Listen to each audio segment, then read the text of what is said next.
Totoo nga ba yung balitang Money Heist daw itong bagong TV show na to sa Pilipinas? Magsisimula ito sa isang mayamang pamilya na mababalot ng takot nang merong kumuha sa anak nila. Dahil dito nga sila magre-recruit ng iba't ibang tao para hanapin at iligtas itong babae na to. Itong mga tao na to ay galing sa iba't ibang klase ng buhay, may mga dating sundalo, may mga natanggal, at yung iba ay may mga kriminal na nakaraan din at kakailanganin nga nilang magkaisang lahat. Pero syempre, hindi nga magiging madali yung pagsasama nila dahil nga sa iba't iba nilang mga ugali, pero mas mahihirapan din sila sa dami ng mga kalaban nila. Kabilang sa mga kalaban na to ay mapapalaban nga din sila sa isang mayaman at maimpluwensyang pamilya na magdudulot pa nga ng mas maraming problema sa kanila. At sa mga susunod na buwang magkakasama nga sila, dito nga nila kakailanganing magawa yung misyon bago sila tuluyang mahuli at mabawian ang buhay ng mga humahabol sa kanila.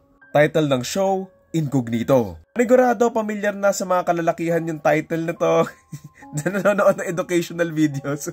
Ito trivia, etong scene doon sa may trend, sa may trailer, adlib lang daw to ni Daniel nung napanood niya yung trailer ng Hello Love Again.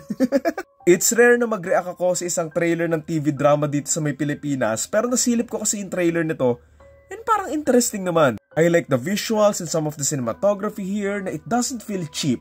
And ramdam na ramdam mo yung effort within the show. I also love the premise and story so far from the trailer na it's interesting talaga na bago to sa mga gawa dito sa Pilipinas eh. May mga pasilip din silang mga labanan and fight scenes dito, lalo na yung mga beng-benga na mukhang okay naman din yung choreography and everything na iba din yung atake nila sa mga previous TV shows. Siguro partly na din kasi yung mga nakuha nilang actors capable naman.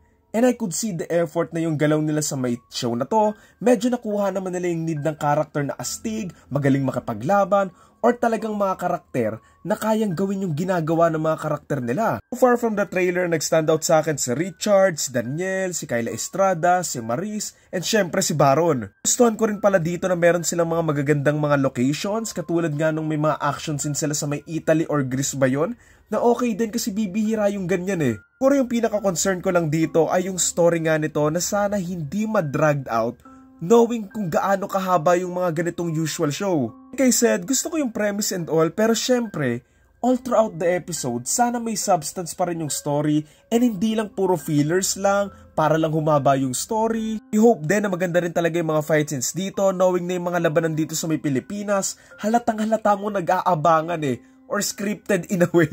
From the trailer, mukhang okay naman pero sana madumihan pa nila yung mga characters here and mag-commit nga sila doon sa roles nila na ramdam mo nga na sila talaga yung mga characters na gumagalaw sa mundong to.